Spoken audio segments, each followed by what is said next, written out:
तुमच्या माहितीप्रमाणे तुम्ही आता 10 वर्ष तुम्ही 15 वर्ष आता इथे नगरसेवक होता, तुम्हाला तुमच्या अंदाजानुसार 50% पैकी किती महिला ऍक्टिव्ह आहेत किंवा महिला आरक्षणाचा खऱ्या अर्थाने त्यांनी लाभ घेतलाय?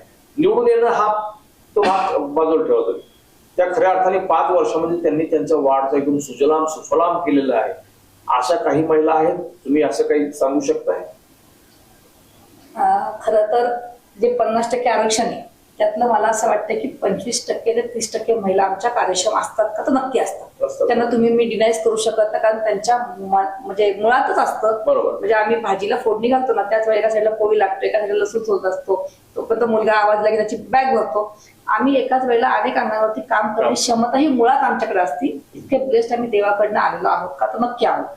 त्याचं इम्प्लिमेंट मी माझ्या वॉर्डात माझ्या संधी दिल्यानंतर माझा वॉर्ड कसा सुसंस्कृत करायचा आहे यासाठी साधारणतः 50% आपल्याला दिसेल की महिला आपल्या काम करतात. परंतु काही 50% महिला ह्या कुठेतरी घरातल्या कुटुंबाची जी पकड असते त्या पकडमध्ये जखरल्या जातात का? नक्की जातात.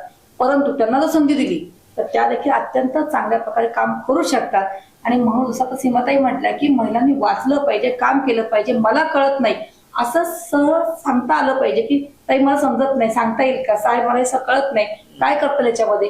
थोडं जर तिने बोलण्याचं म्हणजे किंवा स्वतःच्या काही कमतरता आहेत त्या एक्सेप्ट केल्या पाहिजे. किंवा सगळ्याच गोष्टी मला येतात की जन्मजात मी त्यांनी असते, तयार असते असं नाही होत. तर अशा वेळेला जसं मी सभागृह आले, पहिल्या वेळेसचा दिवस मला आजही आठवतं की मी सभागृहात जायचं होतं आणि माझ्या छाती ठोके असे वाढलेले. आता आपण कसं बोलणार, काय ते सभागृह असं हात वर करतात असं म्हणतात, कोणते समोर डायसवर बसतं, कोण बसतं, हे सगळं थोडं वाचून तयार झाले होते.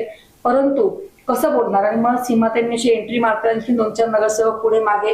पण तुम्ही ऑनेस्टली सांगितलं तर माझ्या छातीचे ठोके प्रचंड वाढलेले आणि आता काय होणार?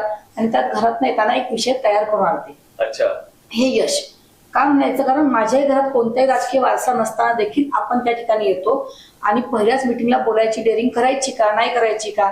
आणि मग येतात त्यांना विचारलं सीमाताईंना की ताई मी बोलू का हो? तर म्हटल्या बोलू का म्हणजे तुला तो तोंड काही मी धरलंय का? तर म्हटलं ते कुणाला तरी विचारायचं असतं. पण त्यांच्याकडचा सीमाताईंबद्दल वेगळं काही सांगायची आवश्यकता नाही, कारण त्यांना प्रवाहाच्या विरुद्ध पोहायला आवडतं का? तर नक्की आवडतं. त्यांच्यातले खासियत आहे. आणि मग त्या म्हटलं की बोल की. पण म्हटलं ते कुणाला तरी विचारायचं, शब्द सुद्धा माहित नव्हते, तर कुणाला विचारायचं असतं. म्हटलं काहीतरी शब्द असतो होता इथे, कोणतरी सभागृहात असतं.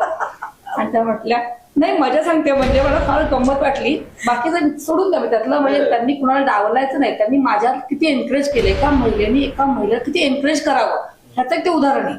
आणि त्या म्हटल्या अगं तुला निवडून देण्यासाठी तुझ्या वॉर्डात लोक होती ना, त्यांचा